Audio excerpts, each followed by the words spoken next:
What's up, everybody? It's your boy Tom here with Tom Ria Sports. I'm with my good friend, editor, and social media coordinator for Mesmerized Online, Josh, aka Finkelstein. How you doing, Josh? Good. How about yourself? Can't complain. Ready for a good long week. Hopefully, some more updates in the baseball world. Obviously, it's been a pretty busy week. Let's get right into it. So, for starters, one of our favorite little segments: like it, love it, hate it. Tell me a little bit about James McCann signing with the Mets. What's your thoughts? Like it. I will. I'll go. I'll say I'm saying like it, but it's somewhere between. Uh, well, I wouldn't say hate it, but it's somewhere in between dislike and like. Okay. I think that I like James McCann, the player. I am optimistic about his future. 10 mil a year for 4 straight seasons is a little bit hefty and not what I was hoping for with the contract. Right. That being said, I think if it allows you to get George Springer or Trevor Bauer and then a bunch of complementary pieces, or even possibly both, which has been discussed, then I think it ends up being worth it. I don't know that I'm necessarily the biggest fan of the specific deal, but I do like the potential avenues that it can open up for the Mets. What are Yeah. your thoughts? No, I agree. I think you look at it, 10 million a year is not the worst thing in the world. Like you said, it might come back and hurt them a little bit in a couple of years, especially if he doesn't pan out. But most importantly, and we touched on this a lot in our first episode, was getting him is giving you the opportunity to get more people, right? Like if you went out and you went for Real Muto, and granted he's probably the better player, you're really limiting what your options are. So I like it in the fact that they said they were going to spend, they addressed the big need. They got a good player who we discussed too. His defensive metrics are improving. And it wasn't the worst contract. I do agree with what you're saying. I don't look at it though as something I think is going to really harm them. And I think it's something that is a good starting point. And I did mention too last time I felt it'd be the first domino for them, and it was. So now I'm curious to see what is the next one. So where do you think will be the next one? Do they go right for Springer now, all eyes on him, or is it somebody else?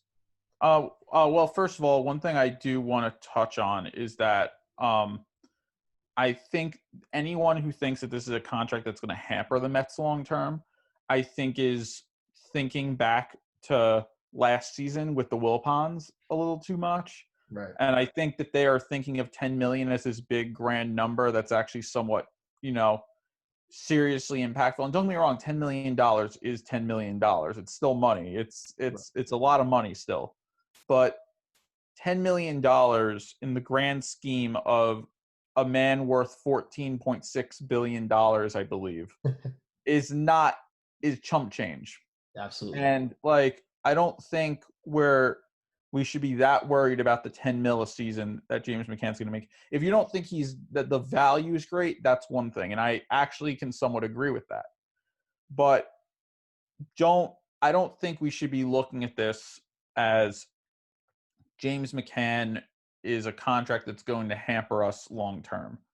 It's not going to. Right.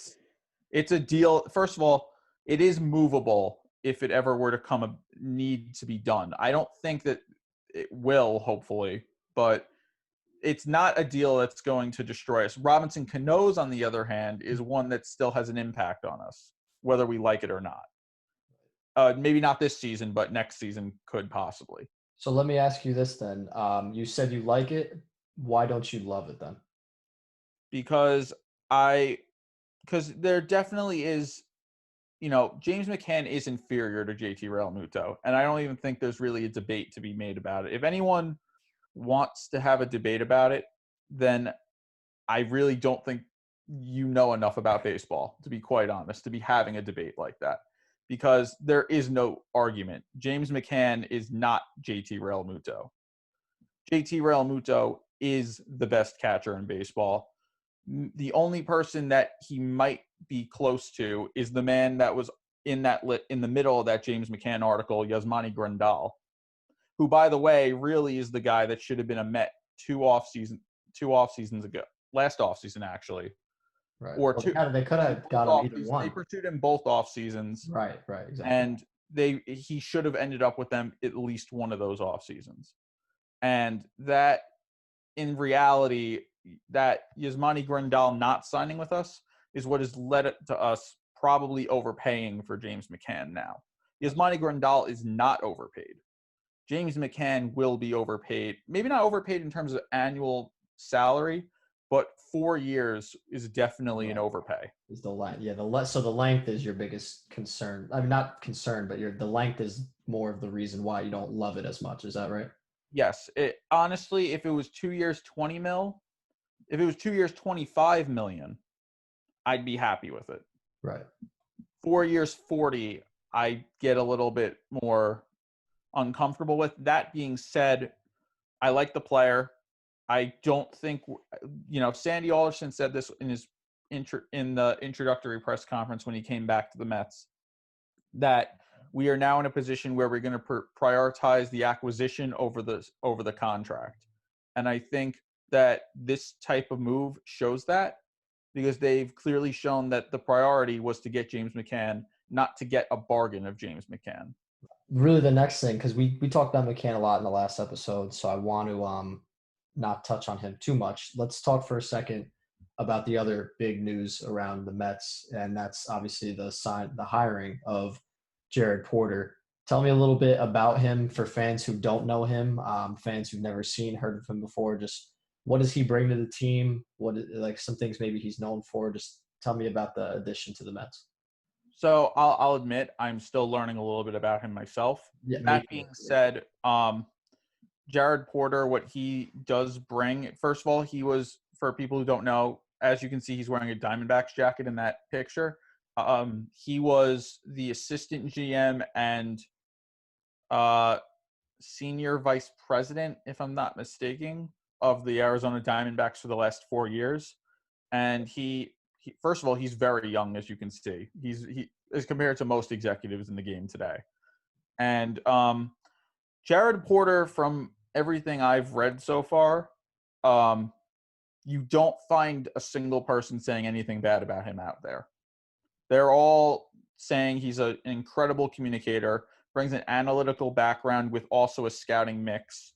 He definitely seems to be, what a lot of people have been saying is he seems like a Sandy Alderson type guy. Someone who would be good to learn under a Sandy Alderson for a year or two while he's team president. And then from there, maybe he'd be ready to be the president of baseball operations at that point. And Jared Porter, they officially announced the deal today. And one thing that I liked that he said in his statement, he actually has a press conference on Monday, whenever this is released. And in his statement, he mentioned the idea of creating stability, which was something that I really thought. I know that it's probably just, words that, you say when you get hired, but I really liked it because coming from Brody Van Wagenen, who did not prioritize stability at all, and he prioritized winning now without trying to create stability, and basically turned a farm system that was on the rise into one of the bottom 5 in baseball. It was really nice to hear someone say stability in terms of creating a long-term winner, because I think that that's what is necessary for this organization long term. I don't want to see this team go for it all next year and then suck for the next 5 to 10 years. And I think I'm happy you mentioned that too, because I think that's what Mets fans really have to understand right now. Like, I'm not a Mets fan, obviously. I root for the Mets. I like the Mets. I'm a Yankee fan, as most people can see. But when I hear the word around the Mets and the pulse of the nation, so to speak, is, oh, we're going for it. We're going to win a World Series this year. We're going to spend $300 million. Crazy numbers. I'm kidding. But I'm saying I like hearing that from Porter, and even relaying that from yourself, because obviously you being a Mets fan, the key here is to build a long, withstanding, winning franchise, and that might not mean a World Series this year, but if it means 3 in the next 7 years, wouldn't you rather have that than 1 in 1 year possibly, and then, back to being a bottom feeder? So I think that's definitely important because Mets fans, I don't want to tell you, oh, you have no chance because you definitely have a chance. But I just think some of the people out there should pump the brakes a little bit and be more realistic because yeah, you might get some big fish in the free agency and stuff, but the goal should always be to build a dynasty almost. That should always be a goal of a team and a new regime coming in. Yeah, and I think, and don't get me wrong, winning a World Series should absolutely be their goal this season. They have the talent to do that if they want. Like they have a core in place Right. that is good enough to start up World Series conversations with a few really good additions. But let's not sit here and act like we're one piece away right now. Right. We Exactly. aren't one piece away yet. We are not at that point where George Springer immediately makes us a World Series contender. We need one or two starting pitchers and Noah Syndergaard to come back healthy. We probably really need an infielder at this point. Yeah. And Third base for sure. If George Springer is the guy, then maybe center field is a hole that you don't have to think about as much anymore. But my point is that you don't build an organization from just what you see on the major league roster. The way that teams like the Los Angeles Dodgers are built, that they win every single season, is that they constantly have new guys coming up from the minor leagues waiting to help them out. And the thing that the Mets lack significantly right now is depth beyond the major league roster. Their minor league starting pitching depth is pretty much non-existent. They do not have any. And the fact is, to get through an entire season, most people say you need 8 to 10 starters and approximately 15 to 16 relievers to get through an entire 162 game schedule. Right. The way you build that is not by signing, just the top of the market and ignoring the minor leagues. Right. The way you do that is by taking risks here and there with minor league and major league signings that could reap benefits on low salary type deals. And the other way is building a strong farm system. It doesn't necessarily have to always be high-end guys coming to the majors. It doesn't have to be Gleyber Torres or Ahmed Rosario, who at one point, believe it or not, was a top prospect, Right. coming through your system. But you need to have people that are competent when they come to the major leagues and are ready to contribute, because the team you put out, the 26 men you put out there on opening day, are not going to be the 26 men that you finish the season off with, likely. Right. Hopefully most of them will be there, and hopefully most of the core guys will be there. But you should not expect that the roster you start with on March whatever or early April is going to be the same roster you start the postseason with, if you're lucky enough to get there. So okay, so that's fantastic. I kind of touched on it a little bit earlier, but now the next step, you're right, you got the GM in place, you got McCann under contract. Where do they go from here? Is it Springer? Is it starting pitcher? Or is it really they kind of just do more of a feeling out and seeing what's available to them? There was a point where I really thought that going Springer and Bauer was a smart idea. But the more I've really thought about it, I don't think that Springer and Bauer alone would get us to where we want to be with that. And I think that realistically, it might make more sense to target one and then to build up depth everywhere else. Such as, someone did suggest this, actually an alternative where they don't get Springer or Bauer, which that's an alternative I think is unrealistic, to be honest, because I don't see how Steve Cohen can take ownership of this team and then tell his fans that he didn't get any one of the stars, Right. especially in New York, with another team. Maybe he could get away with it. He's not going to get away with it in New York. Yeah, smaller So, market. Right. You can always you can always give oh, we're building, in the smaller markets, but in the larger markets, people want answers, you know? Exactly. And I think you have to imagine they are going to get one of Springer or Bauer, or if they somehow don't, that they are going to go on the trade market and get a Francisco Lindor or a Trevor Story or a Nolan Arenado. They're going to have a star on opening day. So Right. one of the bigger names available either via the trade market or the free agent market, my bet's on the free agent market right now, is going to be a Met. Even if it's DJ LeMahieu, someone is going to be a Met on opening day. Don't scare Sorry, me. Come sorry, I on. know that one I hurts a know. little. Don't hurt my feelings. We're only 10 minutes in or something like that. Jeez. But no, Uh, it is possible. Look, it is realistic and it is possible, and I've accepted that.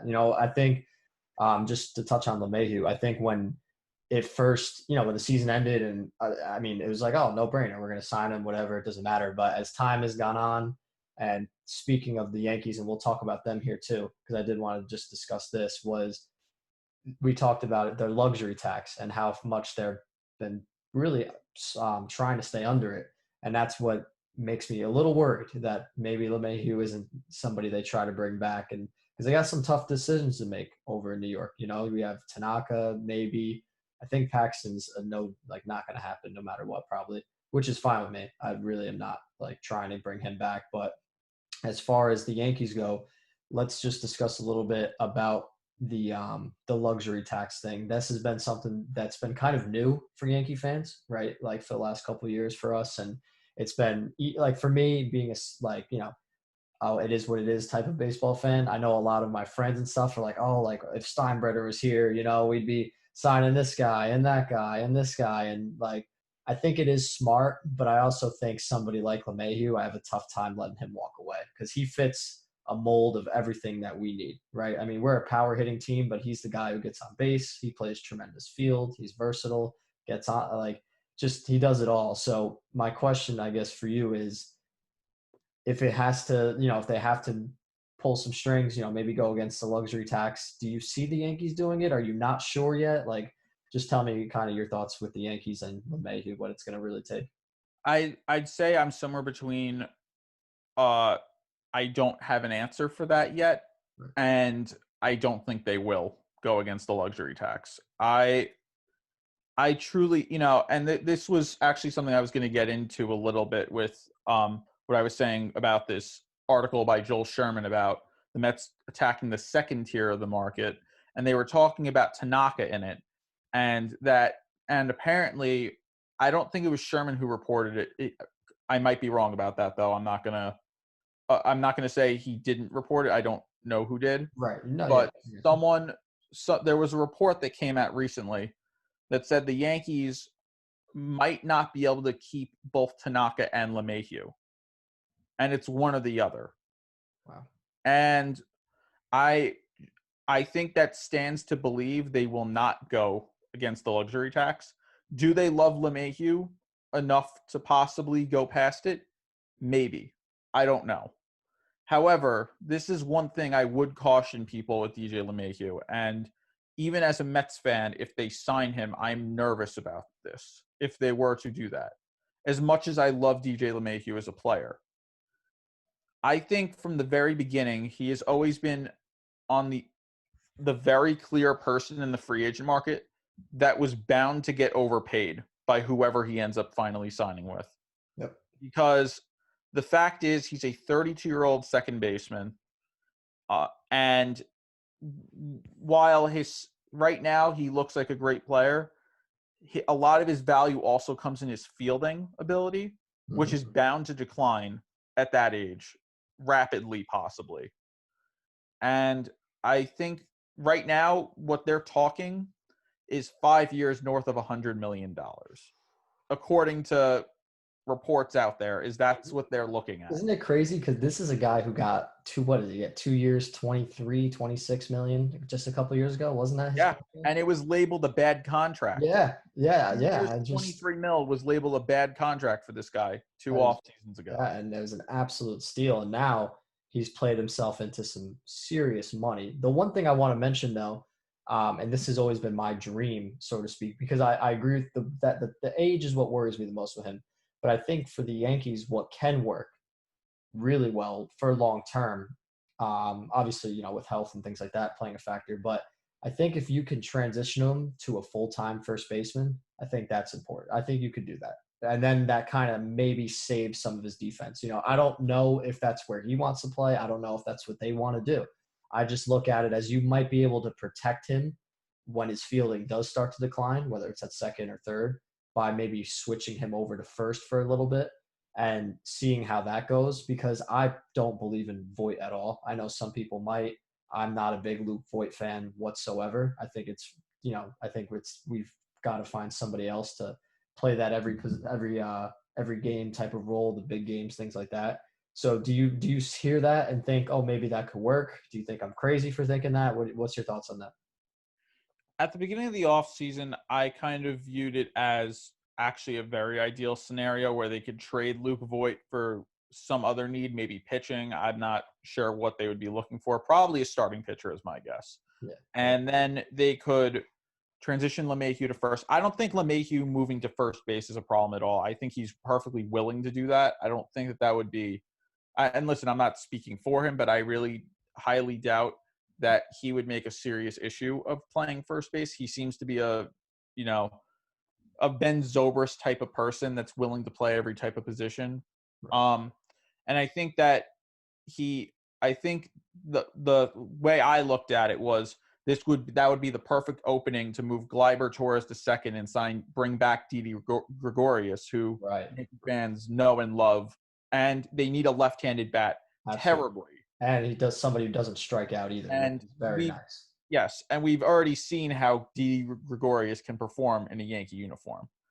However, the thing that we do need to consider, as much as that scenario is very appealing, there are two things to keep in mind. First baseman on the trade market. First base is a very devalued position throughout the game. The likelihood is you would not get the return you'd be hoping for a Luke Voit, because the fact is most good teams have a good first baseman. There are not many teams that are struggling for a first baseman. Now, Voit is a top tier first baseman at this point. So there are certainly teams that have a decent first baseman that would be looking to upgrade. But for how much? How much are you really going to get for a Luke Voit? Probably nothing more than a back end starter with control, or a towards the top end starter with very little to no control after this upcoming season. That's probably or you'd have to package him with something, which is Right. possible, It's to definitely make it possible. something worth your while. Maybe That Giancarlo Stanton. No, I'm kidding. I'm just kidding. um that being said, I I I think that it's really not likely that they are going to spend more money to bring in D. Gregorius or another shortstop, plus LeMahieu, to move LeMahieu to first base. Right, right. The likelihood is they are going to try to save money in that department if they somehow bring LeMahieu back. Right. And so you're But saying he's just going to play full-time second base, most likely. full-time second base or move around the diamond, Kind of I like he has in the past couple of years, though. yeah, No, like drastic change. That's kind of what I mean. no, I can't see that. And I Okay. think, early in the offseason, there was reported interest in Andrelton Simmons. I think Andrelton Simmons is the guy they might pursue if they are able to bring LeMahieu back, because Simmons is likely to not cost that much. Right.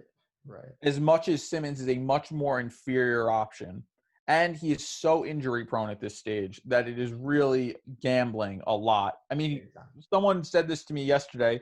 He fits right in with the Yankees because of that. But, That's true. like that's And I could see him hitting well too with the Yankees. I could see his bat flipping. I mean, he has had some good years hitting, right? Hasn't he had a couple 300 seasons or close to it? he has, But but I'm not gonna bet on it. That's for sure. You I know. think the other thing too with Andrelton Simmons that we all have to keep in mind is his value, especially, derives from his ability to field. That is his biggest strength. That is what makes, and at times in his career, it's the one thing that has given him a starting spot on a roster.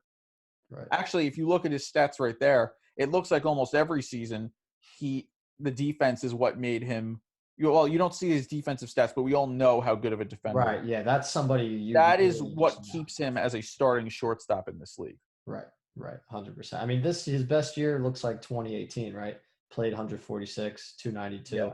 So I mean, A if he can do 108 that, OPS plus is barely above average, though. I know it's 8% above, that's what kind of tells you the full story Yeah. about him. And to say that that's his career year is not to say it's bad. It's still an above average baseball player, but the fact is you're going to be signing this guy probably for his age 31 season, Yep.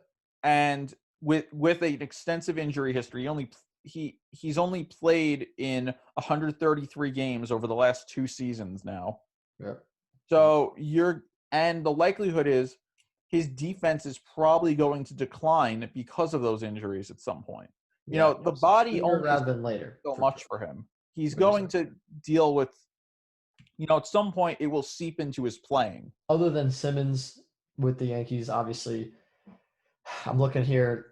Bauer's not happening. That's long over with.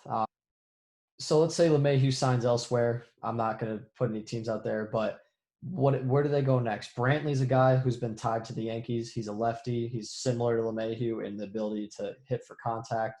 But again, he's 33 years old. He is an outfielder. We have plenty of outfielders. Um, is there somebody that you think, I'm just looking at this list maybe, I know I'm kind of putting you on the spot, but somebody that you think can make sense? I know Jock Peterson, Kyle Schwarber. There's been a few names that the Yankees have been tied to. So anybody that you at least look on the outside and think, hey, that makes a ton of sense, money wise, fit wise, anybody like that, maybe on this list or just off the top of your head? I think if they lose out on LeMahieu, I think they definitely are going to turn to. I think the 3 names to watch with the Yankees, if they lose LeMahieu, are actually I'm going to go with 2 here: Brantley and Gregorius, as I previously mentioned. I think those are the 2 big names to watch out for. They need a left-handed bat desperately. If they somehow bring back LeMahieu, I actually think they will still sign Kyle Schwarber, though. Okay. What kind of deal is he going to get? A 1-year deal, I'm thinking, 1 or 2? It's going to be something very small, right? It's probably a 1 or 2 year deal, under 10 or 12, probably 10 to somewhere between 8 and 12 million dollars. Okay. That's probably what he's looking at right now. And is he like, I haven't, it's funny because do you remember when he was heavily involved in the trade rumors with the Yankees years ago, right? They were talking about trading for him, and I'm thinking about it now. Does he like where are they going to play him? Is he just going to be a platoon outfielder? Will they try to move him to first base, like outfield every now and again against right-handed pitching, or is it something else? I think he's going to be a DH full time. I Okay, think Kyle Schwarber, what he really is in their eyes, what is the left-handed bat, and pretty much solely he's the left-handed bat. I don't think you're adding him to put him in the outfield. You have Hicks, Judge, Sten, and Clint Frazier already. sure. You do not need an outfielder in theory. It's really more about getting a left-handed bat, which they really desperately need. Yeah, I mean, that lineup is barren in left-handed hitting. They sure. don't have a left-handed hitter currently. They They all they have is legitimately Hicks don't because he's have a switching. left-handed hitter, Hicks is the except if only you guy. want to count Aaron Hicks from the Right. left side because he's a switch hitter. Yeah. That Yeah. That's the extent of it, though. They Yeah. need a left-handed bat, one way or another. Whether it's someone like Michael Brantley, who's probably the king of the crop when it comes to left-handed hitting, or if you're going to get someone on the lower end that's just a bat, or even someone who's not a super strong left-handed bat, but someone who hits right-handers well, just in general. So is Brantley going to be? Let's say they do sign him. Is he full time DH too? You don't see him playing much outfield or anywhere else. I think Brantley could play some outfield, but I think you're again. I think the focus on it is getting the bat. Right. Now, the only left-handed bat I think that becomes a full-time fielder every single day is Gregorius, because he actually has a spot that you'd put him at, that you want to put him at. Michael Brantley, Jock Peterson, and Kyle Schwarber, none of those three makes you want to put them in the outfield. It's about getting a left-handed bat with those three. Right, right. Gregorius is actually a plus defender. You want that guy in the field.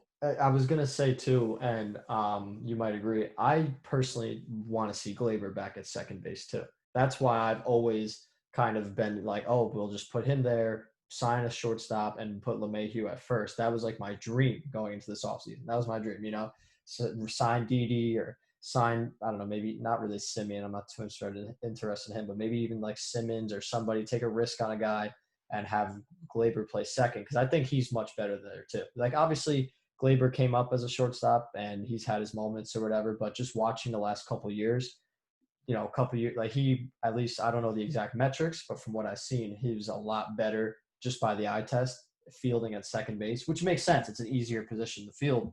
Um, but that's kind of was my dream scenario. Do you think Glaber is they're going to just keep riding him at shortstop, or do you think that's something they should try to look into too and maybe switch him over to second base at some point? I think, truly speaking, with this, all roads go through LeMahieu at this point. I think if you keep LeMahieu, chances are Gleiber is going to have to, or Glaber. I'm not exactly sure how I it's think it's pronounced. Glaber. Yeah, I don't Yeah, I know. think it's Yeah, Glaber. that's what I thought. Yeah. He will be playing shortstop on opening day. Would be my bet at that point. Gotcha. Gotcha. However, if they lose, I think this is something to keep in mind too. LeMahieu is a big loss, and and I'm not going to sugarcoat it. That's a big loss. But I actually think the Yankees have more flexibility if they move on from LeMahieu this offseason, Mhm. because I think that tying up all that money in LeMahieu really leaves a lot of their needs unfilled. As compared to if they lose LeMahieu, then they have $30 million to spend on two starting pitchers, an infielder, and if the infielder's not a left-handed bat, a left-handed bat.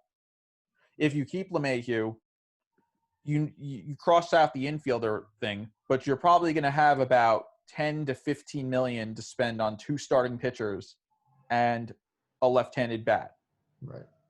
which So, really does not leave you much, and you are essentially at that point really going to be bargain hunting.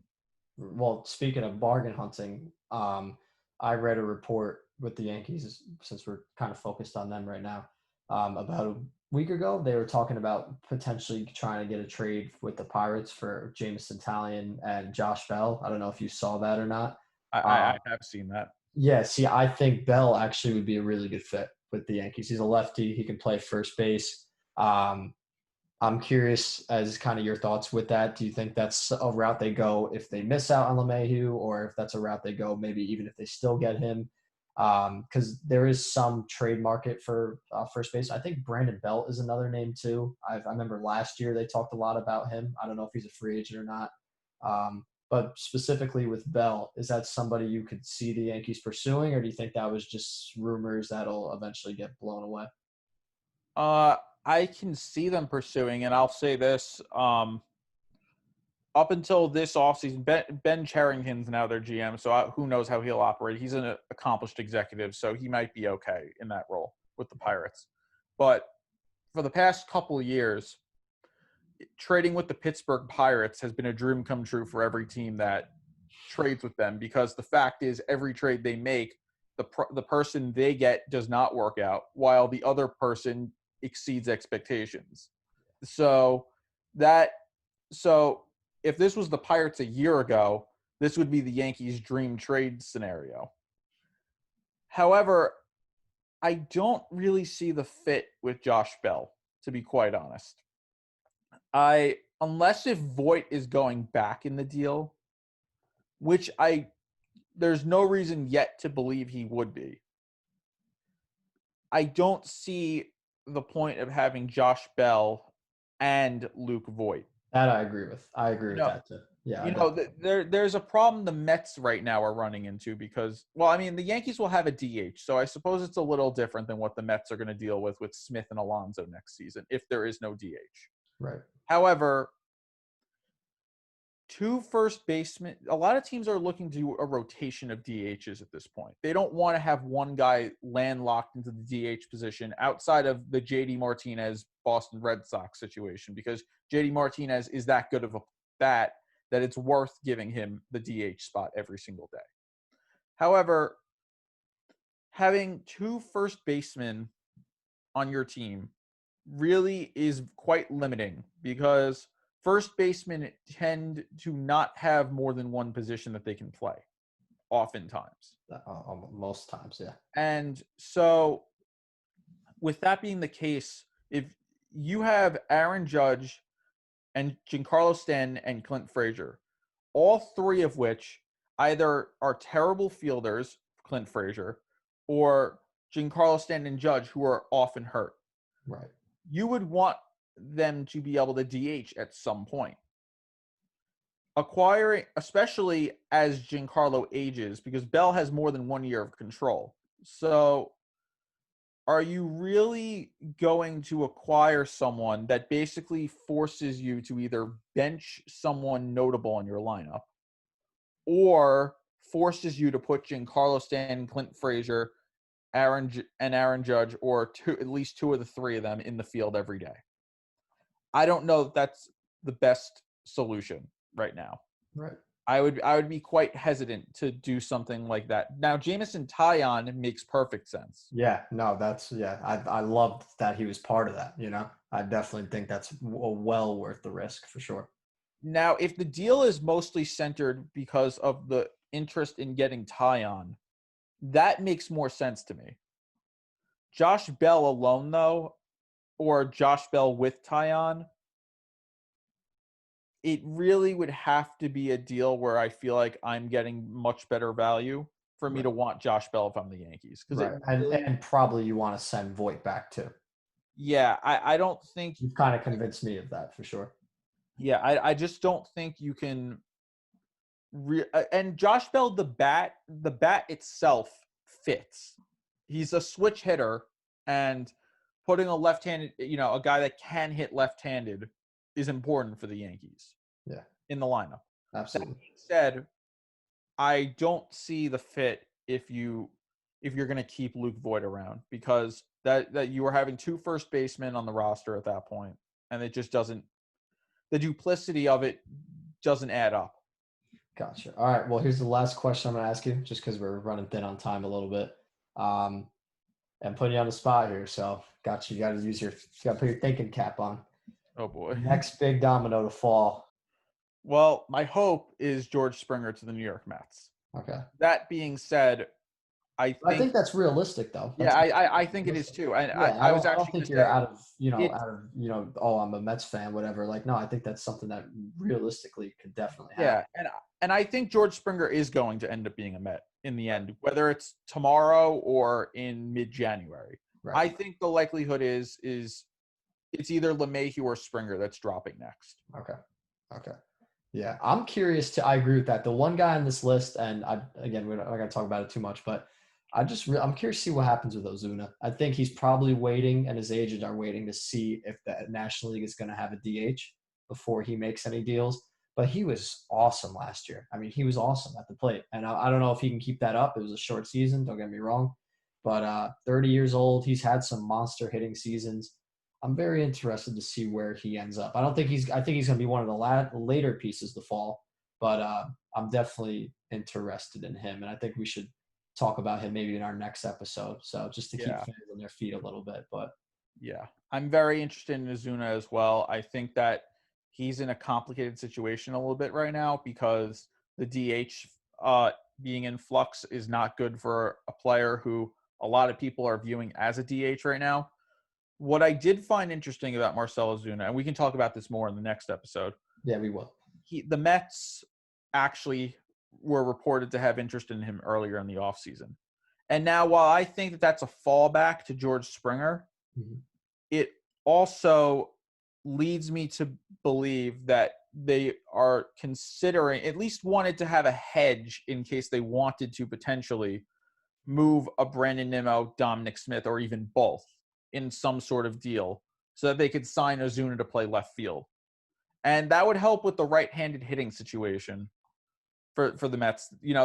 It's really strange. The Mets and the Yankees are actually polar opposites. We have too many left-handed hitters as compared to the Yankees who have too many right-handed hitters. And you guys are spending money, and we're looking to save money. So that's how you know 2020 is just Yeah, it's a crazy year. It's a crazy year, flipped. but It's all flipped around now.